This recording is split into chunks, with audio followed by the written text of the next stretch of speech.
Governor కోటాలో ఎమ్మెల్సీగా ఎన్నికైన టీడీపీ సీనియర్ నేత వర్ల రామయ్య ప్రమాణ స్వీకారం చేశారు. శాసనమండలిలో చైర్మన్ కొయ్యే మోషన్ రాజు ఆయనతో ప్రమాణ స్వీకారం చేయించారు. ఈ సందర్భంగా పలువురు సభ్యులు రామయ్యకు శుభాకాంక్షలు తెలియజేశారు. వర్ల రామయ్యను నేను ఆంధ్రప్రదేశ్ శాసనసభ పరిషత్ సభ్యునిగా నామనిర్దేశం చేయబడినందున శాసనం ద్వారా నిర్మితమైన భారత రాజ్యాంగం పట్ల నిజమైన విశ్వాసం, విధేయత చూపుతానని, భారతదేశ సార్వభౌమాధికారాన్ని, సమగ్రతను కాపాడుతానని, నేను స్వీకరించబోయే కర్తవ్యాన్ని శ్రద్ధాశక్తులతో నిర్వహిస్తానని దైవసాక్షిగా ప్రమాణం చేస్తున్నాను. ఆంధ్రప్రదేశ్ శాసన పరిషత్తు సభ్యుడనైన వర్ల రామయ్యను నేను పరిషత్తు నియమాలకు కట్టుబడి ఉంటానని, వాటిని అనుసరిస్తానని, పరిషత్తు మర్యాదలను పాటిస్తానని, సాంప్రదాయాలను గౌరవిస్తానని దైవసాక్షిగా ప్రమాణం చేస్తున్నాను. కంగ్రాచులేషన్స్ అండి. థ్యాంక్ యూ అధ్యక్ష. రాష్ట్రంలోని కూటమి ప్రభుత్వం బీసీలకు అత్యంత ప్రాధాన్యత కల్పిస్తూ స్థానిక సంస్థల్లో 34% రిజర్వేషన్ ఇవ్వటం చారిత్రాత్మక నిర్ణయమని పలువురు బీసీ నాయకులు కొనియాడారు. తెలుగుదేశం పార్టీ అంటేనే బీసీల పార్టీ అని చెప్పారు. గత 5 సంవత్సరాలు బీసీలను పట్టించుకోకుండా వదిలేసి బీసీలపై దాడులు చేయించిన పార్టీ వైసీపీ అని, నేడు బీసీల కోసం ప్రభుత్వం ఏం చేస్తుందని వైసీపీ అడుగుతుంటే దయ్యాలు వేదాలు వల్లించినట్లుగా ఉందని నాయకులు విమర్శలు గుప్పించారు. విజయవాడ గున్నన కాలనీలోని ఎన్టీఆర్ భవన్ పార్లమెంట్ కార్యాలయం నందు స్థానిక సంస్థల్లో 34% రిజర్వేషన్ కల్పిస్తూ అసెంబ్లీ వేదికగా నిర్ణయం తీసుకున్న ముఖ్యమంత్రి చంద్రబాబు నాయుడు చిత్రపటానికి పాలాభిషేకం కార్యక్రమాన్ని బీసీ నేతలంతా కలిసి నిర్వహించారు. ఈ కార్యక్రమంలో పలు కార్పొరేషన్ చైర్మన్లు, పార్టీ బీసీ విభాగం నాయకులు, కార్యకర్తలు పాల్గొన్నారు. ఈ సందర్భంగా కార్పొరేషన్ చైర్మన్లు, బీసీ నాయకులు మాట్లాడుతూ ముందుగా బీసీలకు స్థానిక సంస్థల్లో 34% రిజర్వేషన్ ప్రకటించిన ముఖ్యమంత్రి చంద్రబాబుకు జీవితాంతం బీసీలంతా రుణపడి ఉంటారని అన్నారు.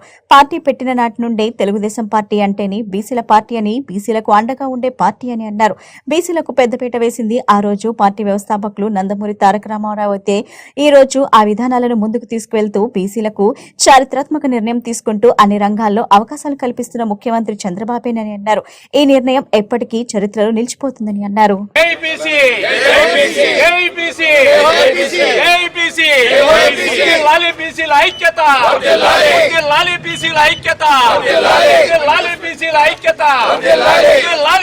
చంద్రబాబు నాయుడు గారి నాయకత్వం, నారా లోకేష్ గారి నాయకత్వం, కేసీలేని చిన్ని గారి నాయకత్వం, కేసీలేని చిన్ని గారి నాయకత్వం, కేసీలేని చిన్ని గారి నాయకత్వం. ఈరోజు విజయవాడ పార్లమెంటు సభ్యులు కేశినేని చిన్ని గారి ఆఫీస్ దగ్గర క్యాబినెట్లో నిన్న బీసీలకి స్థానిక సంస్థల్లో 34% రిజర్వేషన్ కల్పించినందుకు ఈరోజు ప్రీతం ముఖ్యమంత్రి వర్యులు నారా చంద్రబాబు నాయుడు గారికి పాలాభిషేకం నిర్వహించడం జరిగింది. అసలు బీసీలు అంటేనే తెలుగుదేశం పార్టీ అంటేనే బీసీలు. రాష్ట్రం ప్రభుత్వం తరఫున మేమందరం కూడా ఈ కార్యక్రమానికి ఇక్కడ నిర్వహించడం జరిగింది. అలాగే స్థానిక సంస్థల్లో 34% కల్పించడం అనేది చాలా గర్హనీయం, హర్షాతికరం. దీనికి సంబంధించి ముఖ్యమంత్రి శ్రీ నారా చంద్రబాబు నాయుడు గారికి, అలాగే డిప్యూటీ ముఖ్యమంత్రి పవన్ కళ్యాణ్ గారికి, ఐటీ విద్యాశాఖ మంత్రి లోకేష్ గారికి, బీసీ శాఖ మంత్రి శ్రీ సౌతమ్మ గారికి, బీజేపీ నాయకుల మాధవన్ గారికి, మా రాష్ట్రంలో ఉన్న బీసీ కుల సంఘాలన్నీ తరపున ధన్యవాదాలు తెలియజేసుకుంటా ఉన్నాం. రాష్ట్రం మొత్తం కూడా ఇవాళ ఈ బీసీలు అందరూ కూడా పండుగ వాతావరణంలో ఇవాళ ముఖ్యమంత్రి వారికి పాలాభిషేకాలు అలాగే కార్యక్రమాలు జరుగుతూ ఉన్నాయి. దీనికి మేము ఇక్కడ చిన్ని గారి కార్యాలయంలో ఈ ఏర్పాట్లు చేసినందుకు వారికి మీ అందరికీ కూడా నమస్కారాలు తెలియజేస్తాం.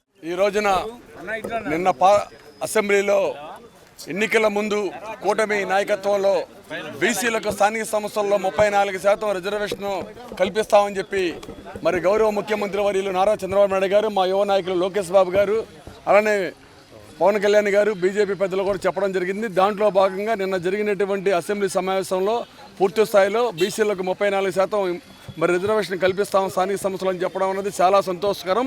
బీసీ సంఘాలుగా, బీసీ కులస్తులుగా మేము చాలా హర్షిస్తూ ఉన్నాం.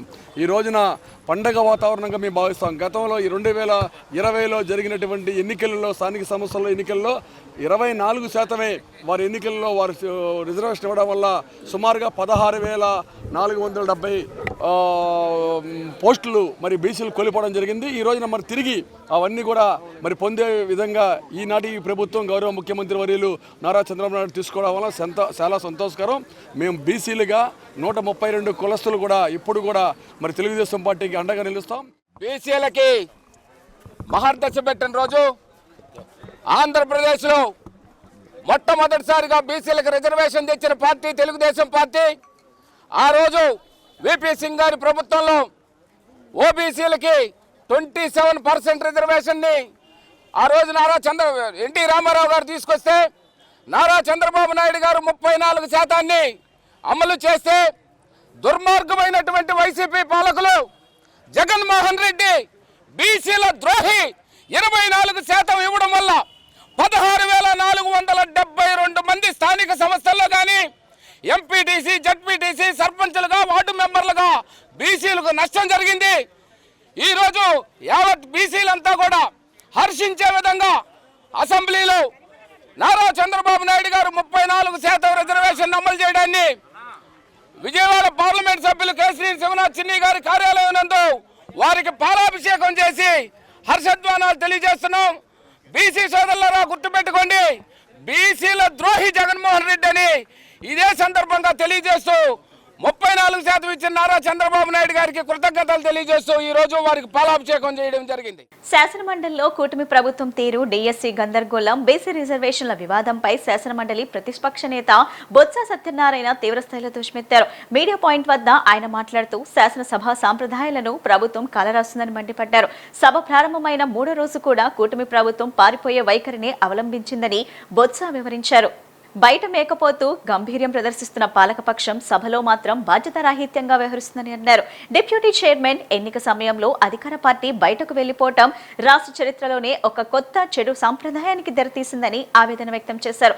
సాంప్రదాయాలు, రూల్ బుక్స్, చట్టాలను పక్కన పెట్టి మేం చెప్పిందే మీరు చేయాలి అన్నట్లుగా ఇష్టారాజ్యంగా ప్రవర్తిస్తున్నారని ధ్వజమెత్తారు.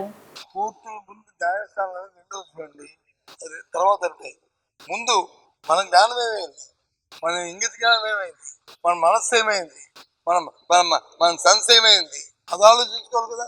ఎందుకోసం మన జీవనం మార్చాం? సాక్షాత్తు చంద్రబాబు ఆయన చెప్పాడు కదా, ఇంకోటి నాయకుడు చంద్రబాబు నాయుడు చెప్పాడు కదా, ఏమని ఇబ్బందులు ఉన్నాయి అందుకే దీపం మార్చామని చెప్పాడు కదా, నేను చెప్పలేదు కదా. తర్వాత కోర్టు మేము జరగాలని కోరుకుంటున్నాం. మేము అందుకే అవసరమైతే ఇంకో 2-3 రోజులు సభలు కూడా పొడిగించమని కోరుతున్నాం. ప్రభుత్వాన్ని చర్చిస్తుంటే పొడిగించమండి, రమ్మండి చర్చకి. వాళ్ళు ఎందుకో కానీ ముందు ఈ గ్రూప్ 1 కూడా మరిచిపోయారు 2 రోజులు పెట్టి. మేము దానికి కూడా తయారుగా ఉన్నాము, చర్చించండి, దాని మీద ఎంక్వైరీ అన్నామని దాని గురించి అతను మానేస్తారు. తెలుసు కదా మీ బతుకాలి అందరికీ. నేను చెప్పింది వాస్తవాన్ని తెలియదు చెప్పండి మీ అందరికీ.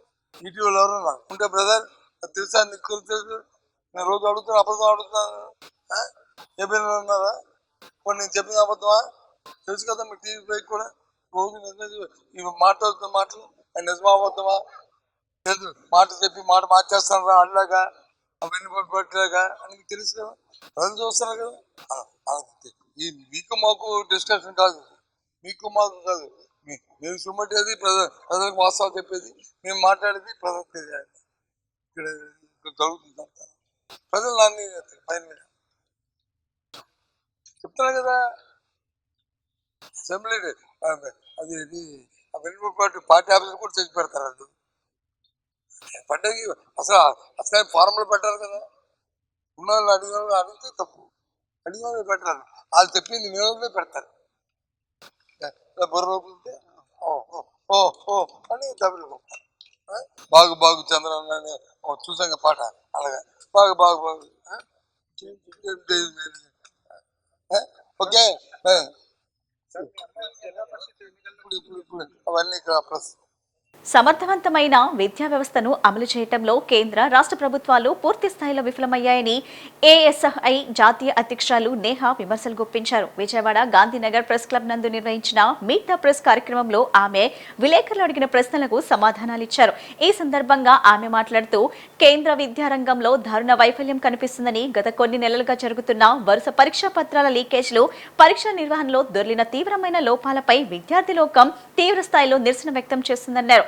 దేశంలో ప్రతి పరీక్ష నిర్వహణలోనూ విద్యాశాఖ పూర్తిగా విఫలమైందన్నారు. దేశ విద్యార్థుల భవిష్యత్తును నాశనం చేస్తున్న కేంద్ర విద్యాశాఖ మంత్రి తక్షణమే తన పదవికి రాజీనామా చేయాలని విద్యార్థులు డిమాండ్ చేశారని, అదేవిధంగా అధికారంలో ఉన్న ప్రభుత్వమే విద్యార్థుల సమస్యలకు, లోపాలకు పూర్తి జవాబుదారీ వహించాలని డిమాండ్ చేశారు.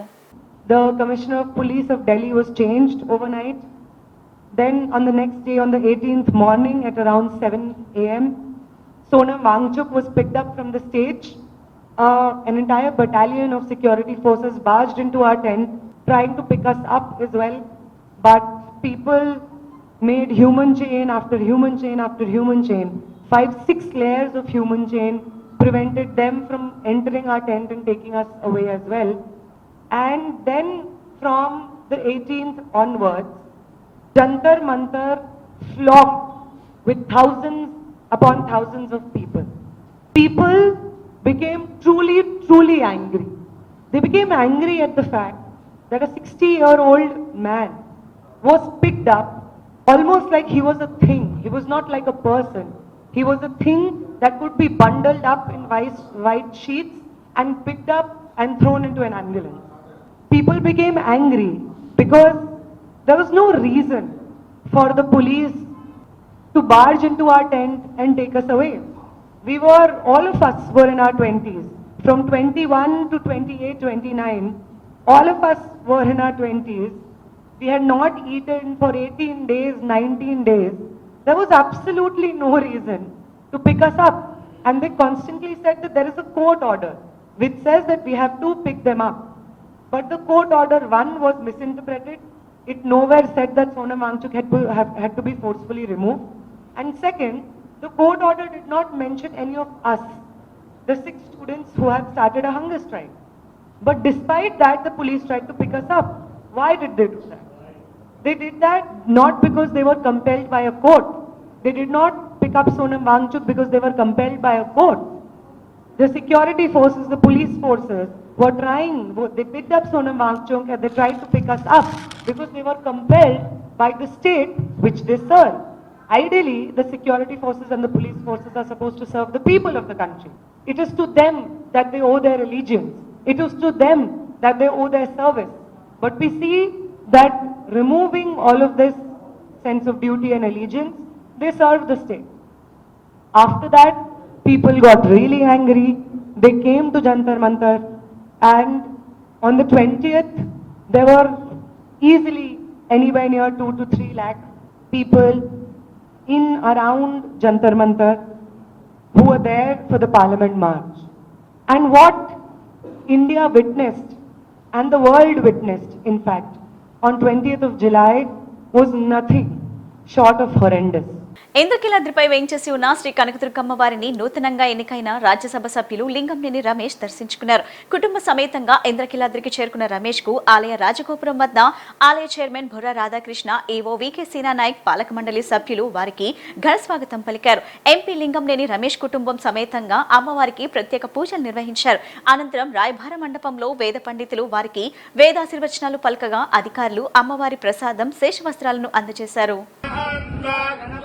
హవామహే కవిం కవీనాముపమశ్రవస్తమం జ్యేష్ఠరాజం బ్రహ్మణస్పదాన శృణ్వన్ దివ్యసేదసాదనం దేవీ సరస్వతీ పాదేభిర్వాజినీవతి శ్రీనామవిత్రియవతు వేదమే నమన్వన్ వేదం దేవా దేవాయ నమన్వన్ వేదం దేవాః వేదం దేవా దేవాయ నమేనం దేవా బుద్ధ్యంతే బుద్ధ్యంతే దేవాయ నమేనం దేవా బుద్ధ్యంతే దేవా బుద్ధ్యంతే బుద్ధ్యంతే దేవా దేవా బుద్ధ్యంతే బుద్ధ్యంత ఇది బుద్ధ్యంతే పాపయస్వతి దేవానాం ధేనవో సుధామనవస్ఫురంతి ఇంద్ర సోమం పిబదు క్షేమో అస్తు ఇంద్రకీలాద్రిపై వేంచేసి ఉన్న శ్రీ కనకదుర్గ అమ్మవారిని ఆర్ట్ ఆఫ్ లివింగ్ వ్యవస్థాపకులు రవిశంకర్ గురూజీ దర్శించుకున్నారు.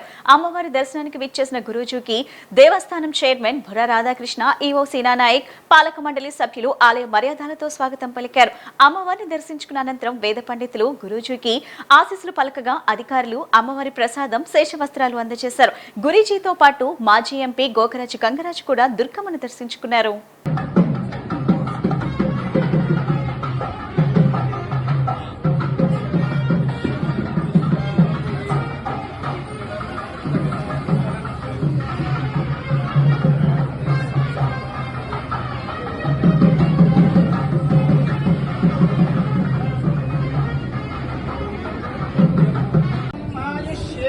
आयुष्यायुष्येवेन्द्रिय इन्द्रिय एवायुष्यायुष्येवेन्द्रिये एवेन्द्रिय इन्द्रिय एवैवेन्द्रिये प्रतिप्रदेन्द्रिय एवैवेन्द्रिये प्रति इन्द्रिये प्रतिप्रदेन्द्रिय इन्द्रिये प्रतिष्ठति तिष्ठति प्रदेन्द्रिय इन्द्रिये प्रतिष्ठति प्रतिष्ठति तिष्ठति प्रतिष्ठति तिष्ठतीति तिष्ठति वर्चस्वन्तम् अधो अधिपतिम् विशाम् अस्याः पृथिव्याध्यक्षम्. దేశవ్యాప్తంగా విద్యార్థి ఉద్యమాలపై ఉన్న నిర్బంధాలను తొలగించాలని ఎస్ఎఫ్ఐ జిల్లా కార్యదర్శి వెంకటేశ్వరరావు డిమాండ్ చేశారు. దేశవ్యాప్తంగా అమలు చేస్తున్న జాతీయ విద్యా విధానాన్ని రద్దు చేయాలని కోరారు. ఎన్ఈపీ విద్యా వ్యవస్థను ప్రైవేటీకరణ వైపు మళ్లిస్తుందని, పరీక్షల్లో అవకతవకలకు కారణమవుతుందని ఆయన ఆగ్రహం వ్యక్తం చేశారు. విద్యారంగాన్ని కార్పొరేట్ పరం చేసే విధానాలు ఎందులో ఉన్నాయని, ఇది విద్యార్థులకు నష్టదాయకమన్నారు.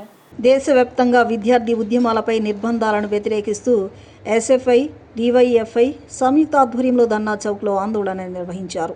ఆందోళనకు ఎస్ఎఫ్ఐ రాష్ట్ర కార్యదర్శి ప్రసన్న కుమార్, జిల్లా కార్యదర్శి వెంకటేశ్వరరావు నేతృత్వం వహించారు. ఈ సందర్భంగా వెంకటేశ్వరరావు ఇంకా ప్రణీత మాట్లాడుతూ జాతీయ విద్యా విధానం పేరిట విద్యను కాషాయీకరణ చేసేందుకు ప్రభుత్వం ప్రయత్నిస్తోందని మండిపడ్డారు.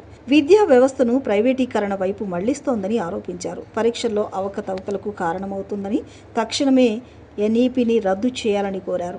నేషనల్ టెస్టింగ్ ఏజెన్సీ నిర్వహణలో లోపాలు ఎదురవుతున్నాయని, పరీక్షా పత్రాల లీకేజీలు, విద్యారంగంలో వస్తున్న ప్రతికూల మార్పుల నేపథ్యంలో ఎన్ఈపీని కూడా రద్దు చేయాలని కోరారు. విద్యారంగాన్ని కార్పొరేట్ పరం చేసే విధానాలు ఇందులో ఉన్నాయని, ఇది విద్యార్థులకు నష్టదాయకమని పేర్కొన్నారు. ప్రాథమిక విద్య నుంచి ఉన్నత విద్య వరకు ఎన్టీఏ విధానం విద్యారంగానికి ముప్పుగా పరిగణిస్తోందని ఆందోళన వ్యక్తం చేశారు. విద్యారంగంపై అణచివేత ధోరణి అరికట్టాలన్నారు.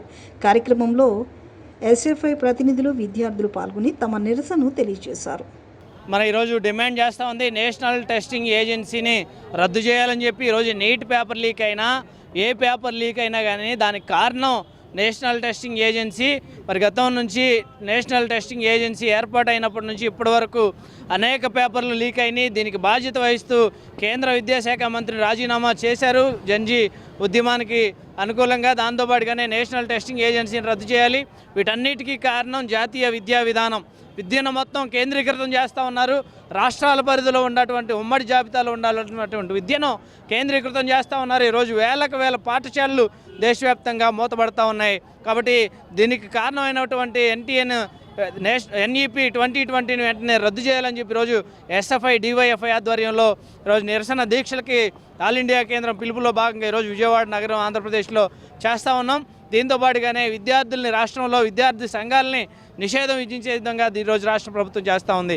ఈరోజు రాష్ట్ర ప్రభుత్వంలో అధికారంలో ఉన్న ప్రతి ఒక్కళ్ళు గతంలో విద్యార్థి యువజన సంఘాలకు ప్రాతినిధ్యం వహించినటువంటి వాళ్ళు. మరి అట్లాంటిది ఈరోజు విద్యార్థి సంఘాలని నిర్బంధించడం అంటే భవిష్యత్తు నాయకుల్ని రాకుండా ఈరోజు వాళ్ళు నాయకులు అయ్యారు, వాళ్ళే చలామణి అవ్వాలి, వాళ్ళ తరాలు, వాళ్ళ పిల్లలు, వాళ్ళ మనవల్లే ఈరోజు ప్రభుత్వంలో అధికారంలో ఉండాలని చెప్పి దానికోసం ఈరోజు విద్యార్థుల్ని, నాయకత్వ రక్షణల్ని రాకుండా ఈరోజు నిర్బంధించే విధంగా చేస్తూ ఉన్నారు. అనేక సమస్యలు ఈరోజు సంక్షేమ హాస్టల్లో మెనూ అమలు చేయట్లేదు, సరైన మెనూ ఛార్జీలు ఇవ్వట్లేదు. దానికోసం ఎస్ఎఫ్ఐ పోరాడుతూ ఉంది. అట్లాంటి పోరాటం చేసే వాళ్ళని, విద్యార్థుల తరపున పోరాటం చేసే వాళ్ళని విద్యార్థి సంఘాలు రానివ్వకపోవడం ఇది చాలా దారుణమైన విషయం. దీన్ని వెంటనే రద్దు చేయాలి. విద్యార్థి సంఘాలు విద్యార్థుల సంక్షేమం కోసం పనిచేస్తూ ఉన్నాయి, ఎటువంటి రాజకీయాలు చేయడానికి కాదు. కాబట్టి దీన్ని రాష్ట్ర ప్రభుత్వం వెంటనే గుర్తించాలని చెప్పి రాష్ట్ర ప్రభుత్వం కానీ కేంద్ర ప్రభుత్వం విద్యార్థి ఉద్యమాల మీద నిర్బంధం విధిస్తే అంతకు రెట్టింపై ఉద్యమాలు పెరుగుతాయని చెప్పి ఈరోజు మేము చెప్తా ఉన్నాం. ప్రభుత్వం ఒళ్ళు దగ్గర పెట్టుకొని పనిచేయాలని చెప్పి ఎస్ఎఫ్ఐగా మేము డిమాండ్ చేస్తూ ఉన్నాం. ఇవాళ దేశవ్యాప్తంగా ఎస్ఎఫ్ఐ సిఈసి పిలుపు మేరకు ఎన్టీఏని రద్దు చేయాలి, అలానే స్కూల్స్ మూసివేతకి వ్యతిరేకంగా ప్రతి జిల్లా రాష్ట్రంలోనూ నిరసన దీక్షలు చేపట్టాలి అని చెప్పారు. దానిలో భాగంగానే వాళ్ళ విజయవాడలో మనం నిరసన దీక్ష చేపడతా ఉన్నాం. ముఖ్యంగా ఈ ఎన్ఈపీ విధానం వల్ల స్కూల్స్ దాదాపు రోజుకి 25 స్కూల్స్ వరకు మూతపడుతున్నాయని చెప్పి కేంద్ర ప్రభుత్వం యొక్క అధికారిక లెక్కల్ని విడుదల చేసింది. బీసీల అంశంలో చంద్రబాబు చిత్తశుద్ధి లేకుండా వ్యవహరిస్తున్నారని ఏపీసీసీ ఉపాధ్యక్షుడు కొల్లుకొండ శివాజీ విమర్శించారు. విద్య, ఉపాధి రంగాల్లో కూడా బీసీలకు రిజర్వేషన్లు ఇవ్వకుండా 34% రిజర్వేషన్లు చూపి వారిని బుట్టలో వేసే ప్రయత్నం చేస్తున్నారని ఆయన విమర్శించారు. ఆంధ్రరత్న భవన్లో ఏర్పాటు చేసిన విలేకరుల సమావేశంలో ఏపీసీసీ ఉపాధ్యక్షుడు కొల్లుకొండ శివాజీ మాట్లాడుతూ బీసీలకు 34% రిజర్వేషన్ ఇచ్చి బీసీలకు ఏదో ఒరగబెట్టినట్లు, బీసీల ఆర్థిక సామాజిక స్థితిగతులు మెరుగుపడినట్లు కూటమి ప్రభుత్వం ముఖ్యమంత్రి చంద్రబాబు పెద్ద ప్రొటెక్షన్ ఇచ్చారని అన్నారు. తమకు 34% రిజర్వేషన్ మీద ఏమాత్రం నమ్మకం లేదన్నారు. రాబోయే స్థానిక సంస్థల ఎన్నికల్లో బీసీలకు లాభం జరుగుతుందని వారు చెబుతున్నా రేషియో ప్రకారం ఎన్నికలు జరుగుతాయని ఏమాత్రం విశ్వాసం, నమ్మకం కాంగ్రెస్ పార్టీకి లేదన్నారు. హైకోర్టు, సుప్రీంకోర్టులో ఎక్కడ నిలబడదన్నారు. డెడికేటెడ్ కమిషన్ నివేదికను తెరవకుండా బీసీ సంఘాలతో చర్చ చేయడం లేదన్నారు. అమరావతి మీద పెట్టిన శ్రద్ధ బీసీ రిజర్వేషన్ మీద, బీసీల మీద పెట్టలేదన్నారు. విద్య, ఉపాధి రంగాల్లో కూడా బీసీలకు రిజర్వేషన్ కావాలి కదా అని ప్రశ్నించారు. బీసీలను బుట్టలో పెట్టుకోవడం కోసం చంద్రబాబు ప్రయత్నిస్తారని చెప్పారు. బీసీల అంశంలో చంద్రబాబు చిత్తశుద్ధి లేకుండా వ్యవహరిస్తున్నారని, బీసీల ద్రోహిగా చంద్రబాబు నిలుస్తాడని అన్నారు. అన్ని ప్రధాన పత్రికల పతాక శీర్షికల్లో రాబోయే 2 నెలల తర్వాత జరిగే స్థానిక సంస్థల ఎన్నికల్లో బీసీ రిజర్వేషన్ 34% పెంచాము అని చెప్పి చంద్రబాబు నాయుడు గారు వాళ్ళ మంత్రులు గొప్పలు చెప్పుకోవటం అర్ధరహితమని కాంగ్రెస్ పార్టీ అభిప్రాయపడతా ఉంది. చేయాల్సిన తతంగం చేయకుండా, ఏర్పాట్లు చేయకుండా ఇది ఏమాత్రం కూడా నిలబడదో. కోర్టులు ధృవీకరణ లేకుండా, చట్టం చేయకుండా ఆదరాబాదరాగా చేస్తే ఇది నిలబడదు. ఎందుకంటే తెలంగాణలో 2 సంవత్సరాల ముందు నుంచి కూడా భారీ ఎత్తున రేవంత్ రెడ్డి ఫుల్గా ఎక్సర్సైజు, కసరత్తు చేసినా కూడా అక్కడ కోర్టులు కొట్టేయడం జరిగింది. బీసీ రిజర్వేషన్ కోసం జంతర్ మంతర్ వద్ద ధర్నా కూడా నిర్వహించిన విషయం ఈ సందర్భంగా ఆంధ్రప్రదేశ్లో ఉన్న బీసీలు గుర్తుంచుకోవాలి. మేమేమంటామంటే, అయ్యా చంద్రబాబు నాయుడు గారు అమరావతి గెజెట్ నోటిఫికేషన్ కోసం కేంద్రం దగ్గర వెళ్ళి చట్టం పెట్టుకొని పార్లమెంట్ ఉభయ సభలో దాన్ని శాశ్వత రాజధాని పెట్టించినట్టే మా 34% రిజర్వేషన్ కూడా షెడ్యూల్ లైన్లో పెట్టించకుండా ఇప్పుడు ఆదరాబాదరాగా కుల సర్వే, డెడికేటెడ్ కమిషన్ నివేదిక, అలాగే చట్ట సవరణ, 50% సీలింగ్ తొలగింపు, గవర్నర్ సిఫార్సు, రాష్ట్రపతి ఆమోదం, హైకోర్టు, సుప్రీంకోర్టు దాటుకొని ఇదంతా 2 నెలల్లో సాధ్యం అవుద్దా అని చెప్పి మేము అడుగుతా ఉన్నాం. వైఎస్ఆర్ కాంగ్రెస్ పార్టీ వాళ్ళు కాసుకొని కూర్చొని ఉన్నారు. ఏదో పేరుతోటి ఎవరినో వాళ్ళని పంపించేసి దాన్ని స్టే తీసుకురావడానికి. ఇదంతా కూడా కేవలం ఇదివరకు ఏదైతే 24% రిజర్వేషన్లతో ఎన్నికలు జరిగినాయో ఆ విధంగానే జరుగుతుంది తప్ప ఇదేమి మాకైతే చంద్రబాబు నాయుడు గారు చేసిన దాని మీద చిత్తశుద్ధి కనపట్లేదు. అమలు కూడా ప్రశ్నార్థకంగా కనపడతా ఉంది. మీకు నిజంగా చిత్తశుద్ధి కనుక బీసీల మీద ఉన్న ఎడల బీసీలలో కేటగిరైజేషన్ చేయండి. BC, MBC, BC most backward BC విభజన చేయండి. బీసీ ఫలాలు 138 కులాల్లో కేవలం 3-4 కులాలు మాత్రమే మొత్తం ఫలాలన్నీ కూడా తింటా ఉన్నాయి. వీళ్ళకే జిల్లా పరిషత్ చైర్మన్లు, వీళ్ళకే మండలాధ్యక్షులు, వీళ్ళకే సర్పంచులు అవుతూ ఉన్నారు. ఈ నాయి బ్రాహ్మలు, రజకులు, చిన్న కులాలు, ఒడ్డెర్లు, వీళ్ళకి న్యాయం ఎక్కడ దొరుకుతుందని చెప్పి చంద్రబాబు నాయుడు గారిని మేము సూటిగా అడుగుతున్నాం. విద్యా ఉపాధి రంగాల్లో ఏదైతే ఏబిసిడి గ్రూపులు ఉన్నాయో ఏకి 7%, బికి 10%, సికి 1%, అలాగే డికి 7% ఉందో ఆ విధంగానే రాజకీయ రిజర్వేషన్లో కూడా వర్గీకరణ ఉండాలని చెప్పి కాంగ్రెస్ పార్టీ రాష్ట్ర ప్రభుత్వాన్ని డిమాండ్ చేస్తూ ఉంది. విద్యార్థులు ఉన్నత లక్ష్యాలను సాధించే దిశగా ముందంజ వేయాలని మాజీ కార్పొరేటర్ నెలిబండ్ల బాలస్వామి ఆకాంక్షించారు. వెనుకబడిన విద్యార్థులకు కారుణ్య ఫౌండేషన్ తరపున విద్యా సామగ్రి అందించడం అభినందనీయమన్నారు. ప్రపంచ మానవతా దినోత్సవం సందర్భంగా విజయవాడ సివిల్ కోర్ట్స్ కాంప్లెక్స్ ఎదురుగా ఉన్న బీసీ బాలికల హాస్టల్లో పుల్లేటి కుర్తి ప్రసాద్ జ్ఞాపకార్థం కారుణ్య హెల్పింగ్ హ్యాండ్స్ ఫౌండేషన్ ఆధ్వర్యంలో పేద విద్యార్థులకు నోట్బుక్స్ పంపిణీ కార్యక్రమం నిర్వహించారు. ఈ కార్యక్రమానికి ముఖ్య అతిథిగా 23వ డివిజన్ మాజీ కార్పొరేటర్ నెలిబండ్ల బాలస్వామి హాజరై విద్యార్థులకు నోట్బుక్స్ అందజేశారు. ఈ సందర్భంగా ఆయన విద్యార్థులను ఉద్దేశించి మాట్లాడుతూ ఆర్థికంగా వెనుకబడిన విద్యార్థులకు విద్యా సామగ్రి అందించడం అభినందనీయమని, విద్యార్థులు ఈ అవకాశాలను సద్వినియోగం చేసుకుని ఉన్నత లక్ష్యాలను సాధించాలని ఆకాంక్షించారు. ఈ కార్యక్రమంలో చింతా దుర్గారావు, కారుణ్య హెల్పింగ్ హ్యాండ్స్ ఫౌండేషన్ వ్యవస్థాపకులు డాక్టర్ జి విజయరాజ్ పాల్గొని విద్యార్థులకు నోట్బుక్స్ పంపిణీ చేశారు. పుల్లెట్ కుర్తి ప్రసాద్ గారి సేవాస్ఫూర్తిని స్మరించుకుంటూ సమాజంలోని పేద మరియు అవసరమైన విద్యార్థులకు నిరంతరం సహాయం అందిస్తామని ఫౌండేషన్ ప్రతినిధులు తెలిపారు. ఇక్కడ బీసీ హాస్టల్ సివిఆర్ స్కూల్ పక్కన ఉన్నటువంటి బీసీ హాస్టల్లో పేద విద్యార్థులకు కారుణ్య హెల్పింగ్ హ్యాండ్స్ మరి విజయవాడలో చాలా స్వచ్ఛంద సేవా కార్యక్రమాలు చేస్తున్నటువంటి సంస్థ కారుణ్య హెల్పింగ్ హ్యాండ్స్. మరి ఈ అసోసియేషన్ తరఫున విజయ్ కుమార్ రాజు మరి చాలా మంచి కార్యక్రమాలు చేస్తూ సివిఆర్ స్కూల్లో కానీ బిషప్ అజరయ్య స్కూల్లో కానీ ఎన్నో మంచి కార్యక్రమాలు చేస్తూ విద్యార్థులకు ఉపయోగపడే కార్యక్రమాలు ఎన్నో మరి మా స్థానిక ఎమ్మెల్యే బోండా ఉమామహేశ్వరరావు గారి ఆధ్వర్యంలో చేయడం జరిగింది ఈ సంస్థ. ఈరోజు ప్రసాద్ గారు మరి విజయరాజు గారి యొక్క తాతగారైనటువంటి ప్రసాద్ గారు ఆయన జ్ఞాపకార్థం ఈరోజు ఇక్కడ సుమారు 100 మంది పిల్లలకి బుక్స్ పంపిణీ కార్యక్రమం. ఈరోజు ముఖ్యంగా ప్రపంచ మానవతా దినోత్సవం సందర్భంగా ఈ కార్యక్రమాన్ని చేయడానికి కారుణ్య హెల్పింగ్ హ్యాండ్స్ ముందుకొచ్చి పేద విద్యార్థులకు బుక్స్ పంపిణీ కార్యక్రమాన్ని ఈరోజు ప్రపంచ మానవతా దినోత్సవం సందర్భంగా ఈ కార్యక్రమాన్ని చేసినటువంటి కారుణ్య హెల్పింగ్ హ్యాండ్స్ ఫౌండేషన్ యజమాని విజయరాజు గారిని మనస్ఫూర్తిగా అభినందిస్తూ మరి ఎన్నో మంచి కార్యక్రమాలు మా డివిజన్లోనే కాకుండా మిగతా డివిజన్లో కూడా చేస్తూ స్థానిక శాసనసభ్యులు బోండా ఉమా గారి సహకారంతో ఈ కార్యక్రమాలను కూడా నిర్వహించుకోవడం జరుగుతుంది.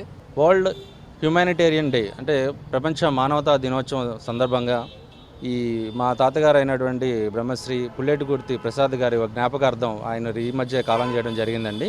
ఆయన ఎంతో 55 సంవత్సరాలుగా ఎన్నో సేవా కార్యక్రమాలు చేయడం కానీ ఇట్లాంటి పిల్లలకి స్కాలర్షిప్స్ అందించడం పేదవాళ్ళకి అని ఎన్నో కార్యక్రమాలు చేసి ఎంతోమందికి ఆయన అండగా నిలిచారు. సో ఆయన జ్ఞాపకార్థం ఇట్లా ఈరోజు ఈ కార్యక్రమాన్ని పురస్కరించుకొని ఈ మానవతా దినోత్సవాన్ని పురస్కరించుకొని చేద్దామని ఇక్కడ మన సివిఆర్ స్కూల్ పక్కన ఉన్నటువంటి బీసీ హాస్టల్లో చదువుకునే ఆడపిల్లలకి ఉచిత నోట్బుక్స్ పంపిణీ అనేది ప్రోగ్రాం చేపట్టడం జరిగిందండి. అలాగే మన బాలాగారి అన్నగారి సహకారంతో బిషప్ అజరయ్య స్కూల్లో అలాగే సివిఆర్ స్కూల్లో 8th నుంచి 12th క్లాస్ చదివే ఇంటర్మీడియట్ పిల్లలందరికీ కూడా free NEET, IIT, JEE mains, APR చేసి ఇలాంటి వాళ్ళకి వారంలో ఒకరోజు ఒక సబ్జెక్ట్ చొప్పున ట్రైనింగ్ ప్రోగ్రామ్ అనేది ఈ మధ్య మనం స్టార్ట్ చేసామండి. దానికి మన ఎమ్మెల్యే గారు బోండా ఉమామహేశ్వరరావు గారు కూడా సహకరించారు. కారుణ్య హెల్పింగ్ అండ్ ఫౌండేషన్ నుంచి మాకు డొనేషన్స్ ఇచ్చినందుకు మీకు మా వర్కింగ్ మెన్స్ హాస్టల్కి డొనేషన్స్ ఇచ్చినందుకు చాలా కృతజ్ఞతలండి. మా హాస్టల్ ఏంటంటే రాష్ట్రంలో వివిధ ప్రదేశాల నుంచి పిల్లలు వస్తూ ఉంటారు ఇక్కడ కోచింగ్ తీసుకోవడానికి. వాళ్ళు ఇంచుమించు ఎకనామికలీ బ్యాక్గ్రౌండ్ నుంచి వస్తారండి. వాళ్ళందరికీ మీరు ఇలా డొనేషన్స్ ఇచ్చి వాళ్ళకి సహకరించినందుకు మీకు చాలా ధన్యవాదాలు. ఇంతకుముందు కూడా మాకు చాలా డ్రైనేజ్ సిస్టమ్ అని ఇంకా పంపులు వైట్ అలా చాలా డొనేషన్స్ ఇచ్చారు. ఇంకా మీ సహకారం మా హాస్టల్కి ఉండాలని కోరుకుంటున్నాను. ఎన్డీఏ కూటమి ప్రభుత్వంలో నిరుద్యోగులకు నిరాశ ఎదురైందని, ప్రతి సంవత్సరం 2 కోట్ల ఉద్యోగాలను ఇస్తానని చెప్పి ప్రధాని నరేంద్ర మోడీ మోసం చేశారని ఏఐవైఎఫ్ రాష్ట్ర ప్రధాన కార్యదర్శి ఎం యుగంధర్ విమర్శలు గుప్పించారు. భవిష్యత్తులో కేంద్ర రాష్ట్ర ప్రభుత్వాలు ఇదే తీరును అవలంబిస్తే 2029లో రేపటి యువతరం గట్టిగా బుద్ధి చెబుతుందని హెచ్చరించారు. మార్పు కావాలి, మార్పు రావాలి అనే నినాదంతో రాష్ట్ర ప్రభుత్వాలు అవలంబిస్తున్న తీరును నిరసిస్తూ ఏఐవైఎఫ్ విజయవాడ నగర సమితి ఆధ్వర్యంలో నేరింగ్ సెంటర్లో నిరసన కార్యక్రమం నిర్వహించారు. ఈ సందర్భంగా ఏఐవైఎఫ్ రాష్ట్ర ప్రధాన కార్యదర్శి ఎం యుగంధర్, ఏఎస్ఎఫ్ రాష్ట్ర అధ్యక్షుడు జీవన్ రాజ్ మాట్లాడుతూ కేంద్రంలోని ప్రధాని మోడీ రాష్ట్రంలో CM Chandrababu, deputy CM Pawan Kalyan, మంత్రి నారా లోకేష్ అధికారంలోకి వచ్చే వరకు అనేక హామీలను ఇచ్చారని, అధికారంలోకి వచ్చిన తర్వాత ఇచ్చిన హామీలను విస్మరించారని మండిపడ్డారు. ప్రధాని సంవత్సరానికి 2 కోట్ల చొప్పున ఉద్యోగాలు ఇస్తానని చెప్పి అధికారంలోకి వచ్చి 12 సంవత్సరాలు కావస్తుందని 24 కోట్ల ఉద్యోగాలు ఇవ్వాల్సి ఉండగా ఎన్ని ఉద్యోగాలు ఇచ్చారని సూటిగా ప్రశ్నించారు. భవిష్యత్తులో కేంద్ర రాష్ట్ర ప్రభుత్వాలు ఇదే తీరును అవలంబిస్తే 2029లో రేపటి యువతరం గట్టిగా బుద్ధి చెబుతుందని హెచ్చరించారు. ఈ రోజు రాష్ట్రంలో మార్పు రావాలి, మార్పు కావాలనే నినాదంతో రాష్ట్ర వ్యాప్తంగా అన్ని జిల్లా కేంద్రాల్లో ఏవైపు ఆధ్వర్యంలో పెద్ద ఎత్తున ఆందోళన నిర్వహించడం జరుగుతుంది. అందులో భాగంగా లెలిన్ సెంటర్లో ఈరోజు నిరుద్యోగ యువత ఏవైపు ఆధ్వర్యంలో పెద్ద ఎత్తున ఆందోళన కార్యక్రమం నిర్వహించడం జరుగుతుంది. ఎన్డీఏ కూటమి గవర్నమెంట్ అధికారంలో రాకముందు యువతకు పెద్ద ఎత్తున హామీలు ఇవ్వడం జరిగింది. ఈ రాష్ట్రంలో నిరుద్యోగ యువతకు మేము ఆదుకుంటాము, సంవత్సరానికి 4 లక్షల ఉద్యోగాలు కల్పిస్తాము, 5 సంవత్సరాల్లో 20 లక్షల ఉద్యోగాలు భర్తీ చేస్తామని చెప్పి ఎన్డీఏ గవర్నమెంట్ ఈరోజు 2 సంవత్సరాలు అవుతున్నా ఎంతమందికి మీరు ఉపాధి కల్పించారు, ఎంతమందికి నిరుద్యోగులకు మీరు ఉద్యోగ అవకాశాలు కల్పించారో ఇప్పుడు జరుగుతున్న అసెంబ్లీలో మీరు తక్షణమే రాష్ట్ర ముఖ్యమంత్రి గారు శ్వేతపత్రం విడుదల చేయాలి. అలాగే ఎన్నికల హామీగా నిరుద్యోగులకి 3,000 రూపాయలు నిరుద్యోగ భృతి ఇస్తాము, అలాగే వాలంటీర్ వ్యవస్థని కొనసాగిస్తాము, వాళ్ళకి 5,000 రూపాయలు నిరుద్యోగ భృతి సరిపోదు, మేము అధికారంలోకి వస్తే 10,000 రూపాయలు ఇస్తాము. అలాగే ఏపీ బెవరేజ్లో పనిచేస్తున్న సిఎండీలో పనిచేస్తున్న ఎంప్లాయీస్ కూడా ఉద్యోగ భద్రత కల్పిస్తామని చెప్పి ఆ రోజు నిరుద్యోగులకి మాయమాటలు చెప్పి ఎన్డీఏ కూటమి అధికారంలోకి వచ్చింది. ఈరోజు దేశంలో మేమే, రాష్ట్రంలో మేమే డబుల్ ఇంజన్ సర్కార్ నడుస్తుంది, నిరుద్యోగులకు ఎట్టి పరిస్థితులు ఆదుకుంటామని చెప్పిన ఎన్డీఏ కూటమి గవర్నమెంట్ పూర్తిగా వైఫల్యం చెందింది. తక్షణమే నిరుద్యోగులకి నిరుద్యోగ భృతి ఇవ్వాలి, అలాగే వివిధ ప్రభుత్వ శాఖల్లో ఖాళీగా ఉన్న 2,30,000 ఉద్యోగాలు భర్తీ చేయాలని చెప్పి ఏ వైపుగా మేము డిమాండ్ చేస్తున్నాం. లేని ఏళ్ళ పెద్ద ఎత్తున రాష్ట్ర వ్యాప్తంగా ఆందోళన శ్రీకారం చుడతామని చెప్పి తెలియజేస్తున్నాం. మోసపూరితమైనటువంటి హామీలు ఇచ్చి అధికారంలోకి వచ్చినటువంటి చంద్రబాబు ప్రభుత్వం నిరుద్యోగులకు కనీసం నిరుద్యోగ భృతి కూడా అమలు చేయడం లేదు, నిరుద్యోగ భృతి కూడా అందించడం లేదు. ప్రాంతాల వారీగా ఓటు బ్యాంకు రాజకీయాల కోసం ఈ ప్రాంత ప్రజలందరినీ మోసం చేసే విధంగా, నిరుద్యోగ ఓటులను దండుకునే విధంగా ప్రాంతాల పేరుతో ఉత్తరాంధ్ర వెనుకబడిందని చెప్తారు, కానీ అభివృద్ధికి నోచుకోదు. రాయలసీమ ప్రాంతం వెనుకబడిందంటారు, అభివృద్ధికి నోచుకోరు. అదేవిధంగా నిరుద్యోగులకు నిరుద్యోగ భృతి అందించరు. లేదా ఎస్సీ, ఎస్టీ, బీసీ, మైనారిటీ, ఆ యొక్క ఇండస్ట్రియల్ సంబంధించినటువంటి చిన్న సన్నకారు నిరుద్యోగులు వారి యొక్క అభివృద్ధికి సంబంధించినటువంటి రుణాలు కూడా అందించినటువంటి దయనీయమైనటువంటి పరిస్థితుల్లో ఈ రాష్ట్ర కేంద్ర ప్రభుత్వాలు ఉండి మరి మేము సుభిక్షంగా నడిపిస్తామని చెప్పి మోసం చేస్తున్నారు. పైపెచ్చు ఈ రాష్ట్రంలో ఖాళీగా ఉన్నటువంటి యూనివర్సిటీ లేదా డిగ్రీ లేదా ఇంటరు ఈ యొక్క సంస్థల్లో ఆయా ఖాళీగా ఉన్న పోస్టులు ప్రొఫెసర్, లెక్చరర్ పోస్టులు భర్తీ చేయకుండా మేము అభివృద్ధి చేస్తున్నామని చెప్పేటువంటి ఈ డబుల్ ఇంజన్ ప్రభుత్వానికి, చంద్రబాబు ప్రభుత్వానికి, కూటమి ప్రభుత్వానికి ఇవాళ హెచ్చరిక చేస్తూ ఉన్నాము. ఏ విద్యార్థుల దగ్గర అయితే మీరు వచ్చి హామీలు ఇచ్చారో అదే విద్యార్థుల దగ్గరికి వచ్చి ఇచ్చాపురం నుంచి హిందూపురం వరకు మీ యొక్క వైఫల్యాలను ఎత్తి చూపుతాం, మీ యొక్క అధికారాన్ని కిందికి దించుతామని చెప్పి ఈ సందర్భంగా హెచ్చరిక చేస్తూ ఉన్నాం. వార్తలు ముగించే ముందు ముఖ్యాంశాలు మరోసారి.